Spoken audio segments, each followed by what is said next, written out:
On this week's Motor Week, Ginny Buckley drives the new engine Toyota Yaris. Ken Gibson gets sporty with the new MR2, and we take a look at 20 years of the Audi Quattro.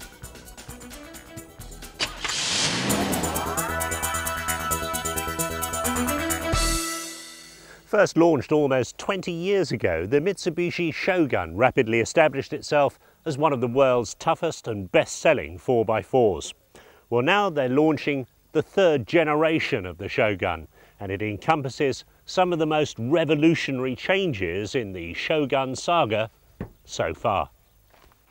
Why revolutionary? Well, for a start, they've thrown away the chassis. Now, in the past, big 4x4s were traditionally based on engineering that resembled the Forth Bridge, two huge girders that comprised the chassis. Wheels, axles, gearbox, engine and suspension were attached to the underneath of the chassis, and the body was plonked on top. Well, now they've thrown away the whole of that ironmongery and they've built the car as a monocoque, just like a saloon car. Does that mean Shogun's gone soft? Let's find out. Now, well aware that that's the question every journalist will want answering, Mitsubishi have laid on a tough cross-country course here at the launch site near Barcelona in northern Spain.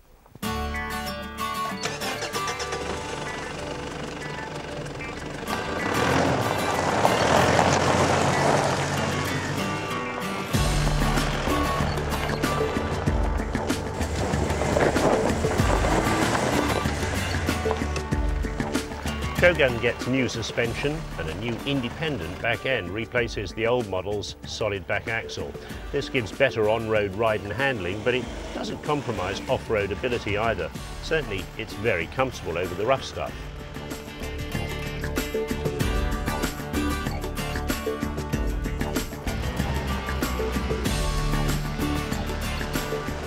And it seems to have just as much grip and ground clearance as the old car. I'm not sure how long these plastic skirts will last though if you go seriously off-road. Very steep slopes admittedly, but it's very dry, and the Shogun has absolutely no difficulty coping with the track they've laid out for us. How good it would be towing a horse box out of a muddy field or a substantial boat up a slimy slipway remains to be seen.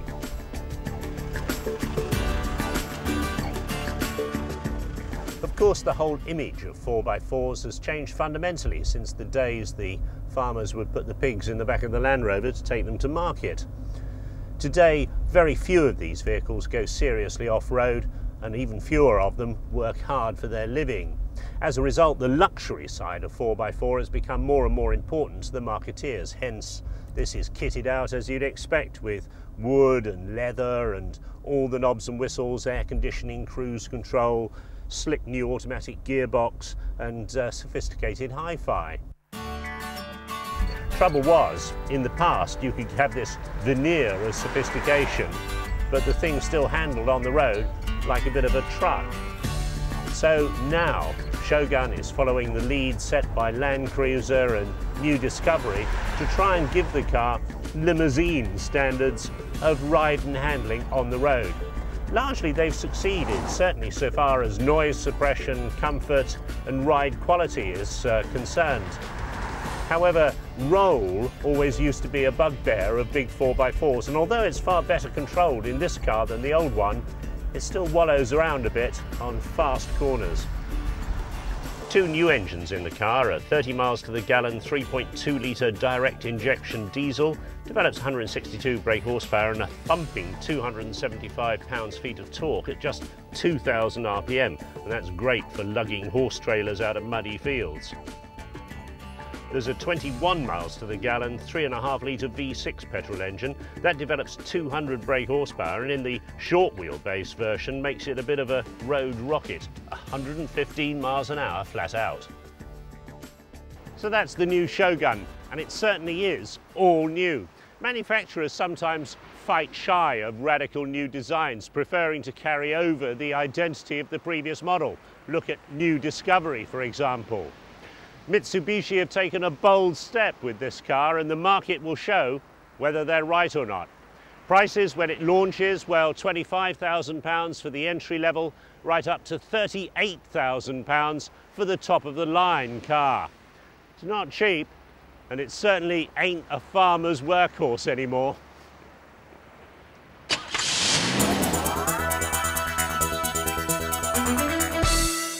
There's an old saying, small is beautiful, and as far as car buyers are concerned, that certainly seems to be the case.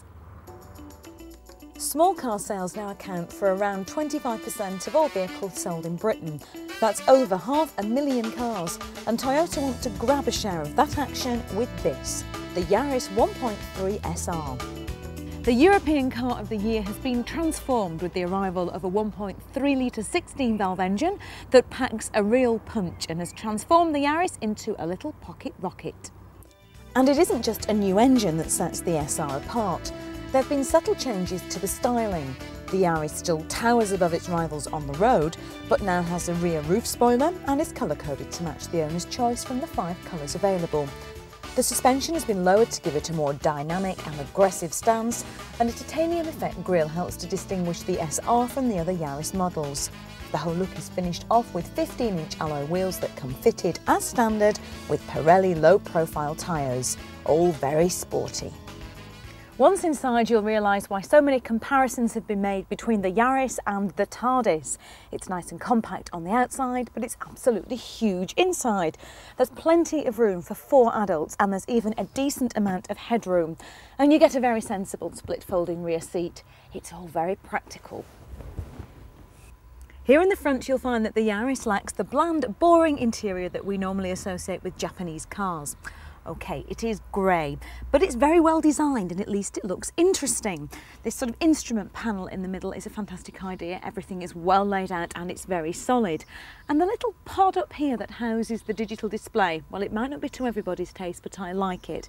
The only thing to bear in mind is it can be a bit of a pain to read on a bright sunny day. But as I live in Manchester, that's not going to be a problem for me now, is it? The new 1.3 engine has many similarities to the 1-litre unit, which was recently judged the International Engine of the Year. The main shared feature between that engine and this 1.3 is the use of Toyota's VVTi technology. This intelligent variable valve timing system is usually associated with larger luxury or sports cars, and it's used to great effect in the Yaris. In fact, once you get behind the wheel, it's a surprise just how quick the 1.3 engine really does feel. It may only produce 86 brake horsepower, but it is very punchy, particularly when you get it up into the mid-range. Zipping around town and it is no problem at all, not least because you've got plenty of power to hand when you want it, but also because of the fact that the steering is very responsive and light, and it's a very easy car to manoeuvre. Visibility is good, add to that a slick 5-speed gearbox, and you've got a perfect little city car. Your next surprise comes when you get the Yaris out on the open road. The drive now feels far more refined and relaxed. The extra power from the new engine means that you no longer have to labour with the gears on a long incline. And this improved performance, together with changes to the suspension, means that the Yaris is now a far more entertaining drive all round. Coming in at just under 11 grand, the Yaris SR is a cracking little car, and it proves that small is definitely beautiful, but it's also rather desirable as well.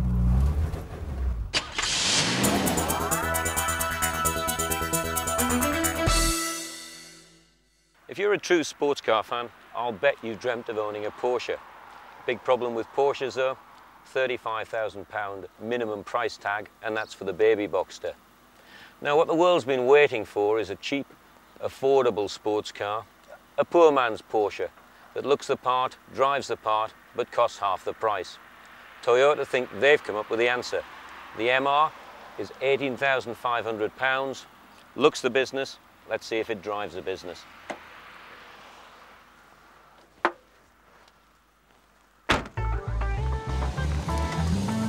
Toyota are pushing the fun factor big time with the MR. And first impressions are really good. It's one of those cars that you can jump straight into and just drive off and immediately feel comfortable with. It's also remarkably nimble. It shows all the features of a classic mid-engine car.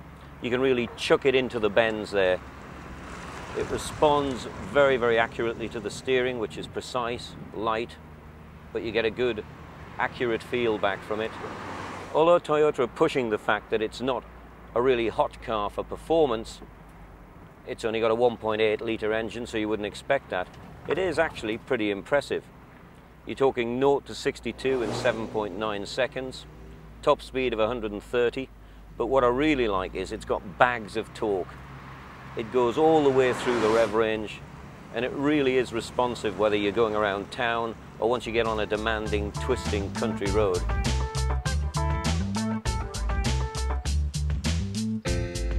We're now hitting some wonderfully twisty bits, and I have to say, the boys from Toyota are spot on. This really is a hoot to drive.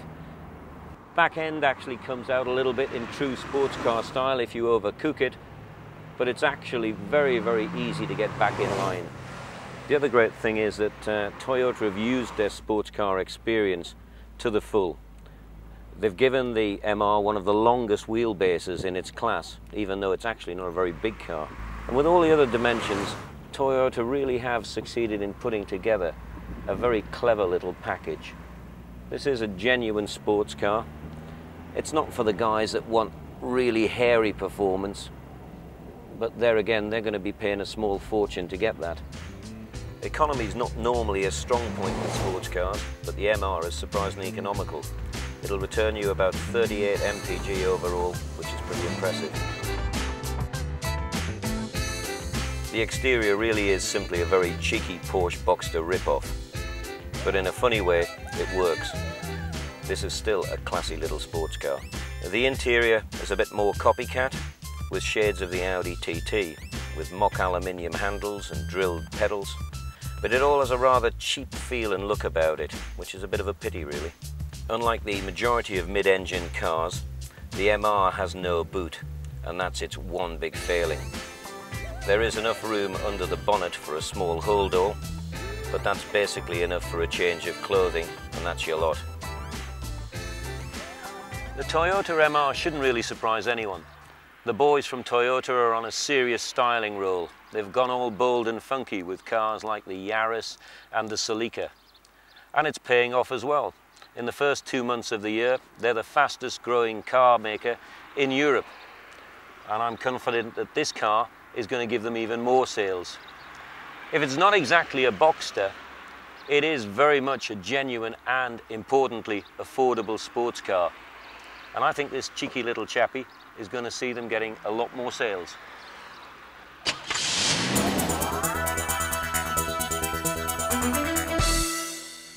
Kensington, London.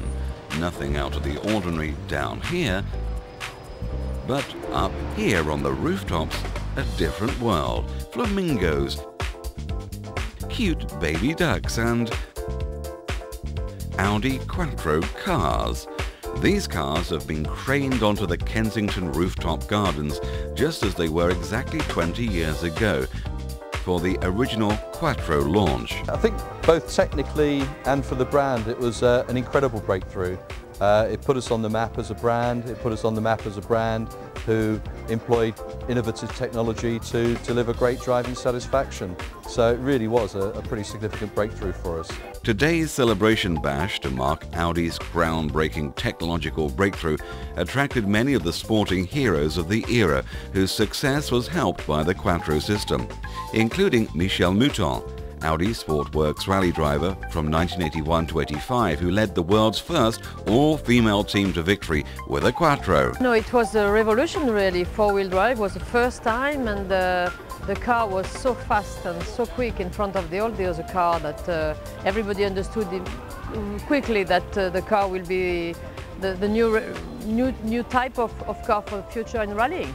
And since then, of course, four-wheel drive have always been in rallying and in motorsport. Throughout the last 20 years, firstly in the world of rallying, which we totally dominated for some years, and more recently in the Touring Car Championship internationally and here in the UK. So it served us very well in the motorsport arena. I don't know why, but I mean, the technician in Audi decided to try that, and in fact they were completely right. And it's true that in the beginning nobody believed in it, saying especially on asphalt was difficult, and it's true that on the beginning on asphalt was quite difficult, but on gravel it was absolutely astonishing. Which problem we had? We had the problems to keep the revs in all the time, because with the turbocharged it was quite difficult. And Audi listened to us, because I think with Hanu they got the idea to have the clutch on the gear shift lever, and this helped us a lot. That means we were clutching on by hand instead of the foot, and we could keep the left foot braking in the corners, and this was helping us a lot. An efficient four-wheel system for the world of sport is well enough, but 20 years ago, many people were doubtful whether it would take off for private motorists. They did, and it'd be interesting to ask them what they think now, but it's about 15% of our sales that are Quattro derivatives today, so it's certainly taken off with our customers. The 20th anniversary of the Quattro system celebrated. What does the future hold for Audi? Well, some of the things that are happening already today, aluminium space frame in particular, our new diesel engines, 5-valve per cylinder engines, all of those things are being developed and continuing today. To the future, who knows? I think the only guarantee that we can give you is that we'll be always at the forefront of technology, and as we always say, Vorsprung durch Technik is the motto that we live or die by, so you can rely on us to surprise people again and again, I think.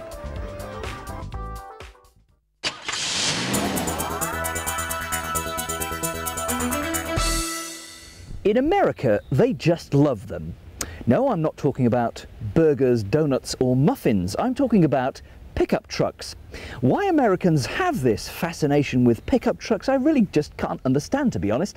And you don't have to be a hillbilly redneck swilling bourbon to drive one. They've now become family vehicles with large cabs, luxury accommodation, and in the case of something like the Dodge Ram, a seriously fast beast that can outdrag most sports cars.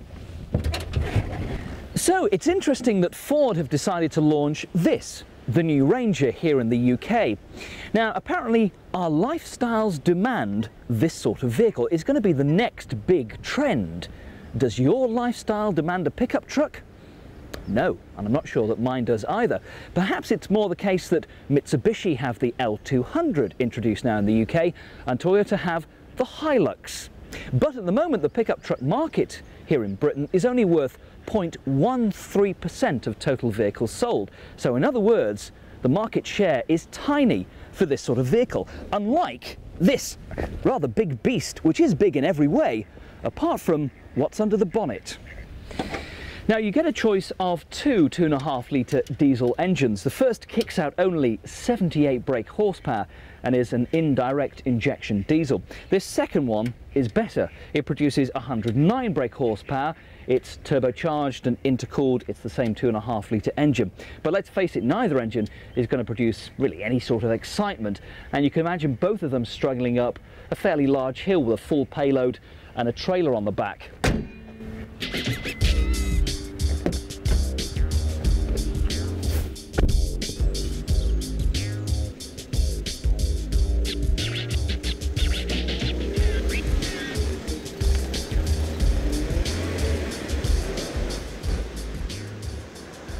So how does the Ranger cope out on the road? Well, you have to start by saying it's slow. It's unbelievably slow, in fact. I know 0 to 60 figure times don't really count for this sort of vehicle, but just to give you an example and to prove the point, I'll tell you anyway. The 60 mph sprint in this 2.5 turbo diesel takes a snail's pace 26 seconds. But that's nothing compared to the non-turbo diesel engine, which would take you to 60 mph in an astonishing 43 seconds. You could run faster, for goodness sake. It's amazing that in America pickup trucks have wonderful, huge engines, superb acceleration. Here, they're tinny, they're hopeless, they're slow. There are 3 versions of the Ranger: a regular cab with seating for 2 and either 2 or 4-wheel drive, a super cab with 2 extra jump seats and 2-wheel drive, and this, the 4-door double cab, the family version if you like. It seats 5, it has 4-wheel drive and the turbocharged engine, plus lots of payload space. Ride-wise in the Ranger, well, the suspension is very, very soft, which you really notice at most on country lanes. On the motorway, it's fine. Steering, little light, a little vague, a lot of understeer. You go towards a corner, you start to turn, and nothing much seems to happen, so you turn and turn again until you get round. Acceleration through the gears, first and second, nothing much to talk about, but once you get into third and fourth gears, there's plenty of torque there, and it's very happy cruising on the motorway at 70 or so miles an hour, with still plenty to get you past slower traffic.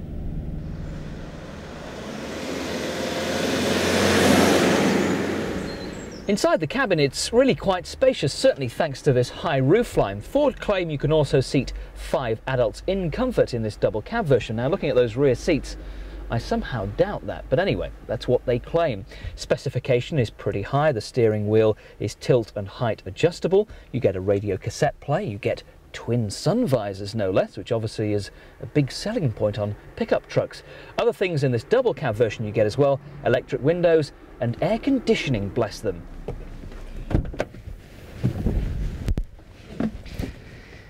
Now, although Ford claim that this is the sort of vehicle that can be used to enhance our lifestyle, I can't honestly see it, can you? If you're a builder, a tradesman, something like that, you need that payload capacity at the back, absolutely fine. For the rest of us, just doesn't work for me, and certainly Mitsubishi's L200 looks better.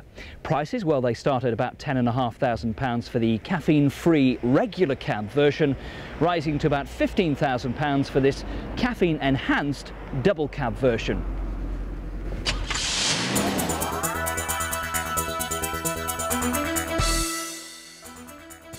On next week's show, Ginny Buckley drives the Golf GT TDI, Chris Goffey compares two sexy coupes, and Ken Gibson tries the high-tech Nissan Skyline.